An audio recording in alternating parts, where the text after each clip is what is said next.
Welcome back, Wolfskinders, and welcome to my kitchen.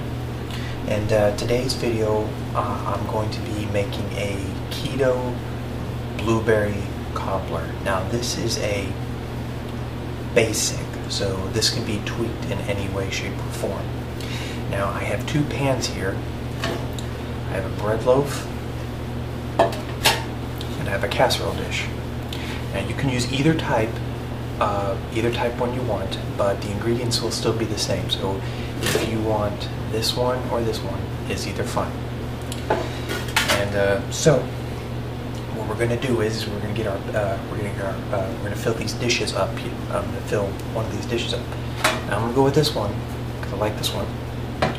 And what we're going to do is we're going to take a bag of frozen blueberries, and we're going to fill this to about halfway full of this. So let me get this real quick. Okay, there we go. Now we have about half of this thing full of blueberries. Now this recipe is very forgiving, so you don't need to worry about the blueberries. If you want this full, you can do it full. If not, that's completely fine. So we're going to put that. We're going to set that right back up there. Now we're going to get our crumble now, and I have here some unsalted butter, about half a stick. So you want half a stick. You want half a stick of salted butter, and you want a cup of almond flour.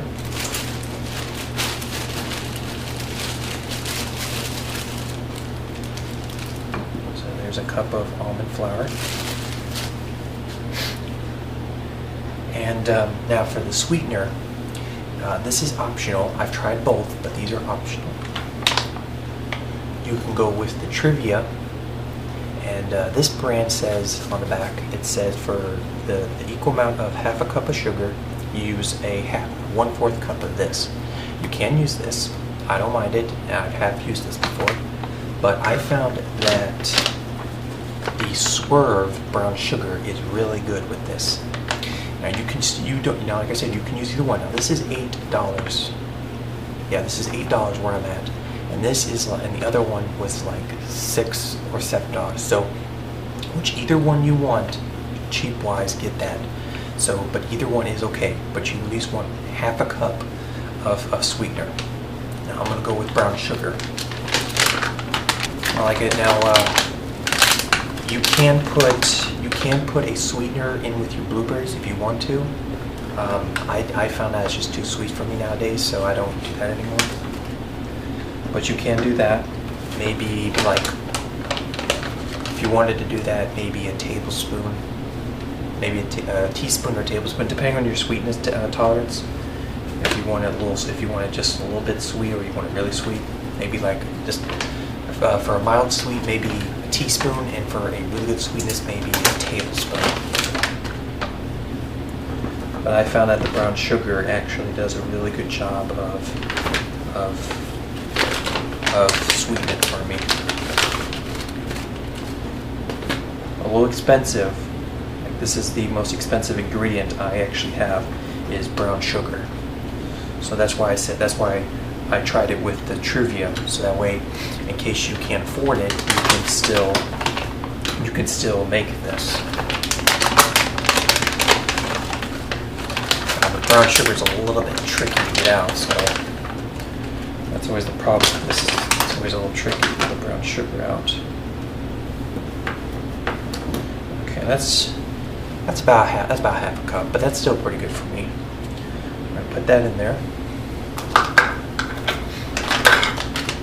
and we are going to add our butter now to that.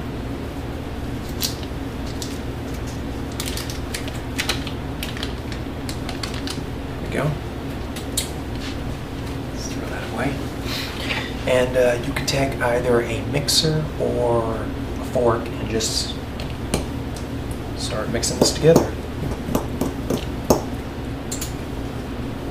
You want to make a nice crumble with this. It's probably best to do this in a large bowl than the bowl I have, because you don't lose like a lot of your ingredients. So just get this mixed up. See, it's kind of Okay, the oven is ready, and the oven is set for 375. No, not 375. Yeah, 375 degrees Fahrenheit. Now this doesn't need to make a big. You don't need to like really get this to a crumble type consistency, but it is still optional. As long as you get it nice and mixed in. As long as you get it nice and mixed in, get that butter in there. Get that nice. Getting that butter, getting that stuff nicely mixed in there. Make sure there's. Now you don't have to worry about, now if there's clumps, it's okay. You don't need to worry about clumps. Like I said, this is a basic keto cobbler. So this can be tweaked to your specifications. I'm still experimenting with the other flavors, trying to add some new stuff to it. So, like I said, this is a very forgiving recipe. That's why I like it. Okay, so we got that. Let's add this to our dish. There we go. Get that nice and in there. Spread it out a little bit. Okay. Try to spread it out evenly as you can.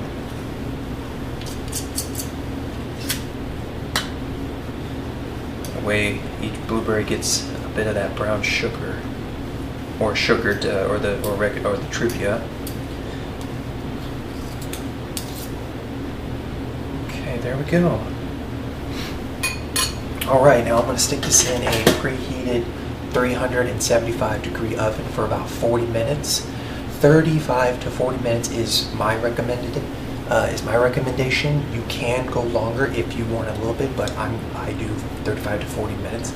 So I'm going to put this in there, and I will catch you right back once this is out of the oven. All right, and welcome back. So as you can see, it turned out pretty good. It doesn't have a crust as you normally would find, like with a cobbler. I've never seen a cobbler with a crust, but I could be wrong. But you know, it turned out really good. You know, it's hot as hell though. And you can eat this hot. You can eat it warm, or you can eat it cold. I've let this set throughout the till it's nice and cool down to eat. So even after you cool down, because it soaks up a lot of that juices back up. But I hope you all enjoy this dish. Everything will be in the description below, all the ingredients, the time, and I hope you guys enjoy this dish. It's really good for the blood sugar, good for diabetics. So I'll catch you guys next time in my kitchen, and as always, do not get stabbed or shot during the apocalypse. Bye everyone.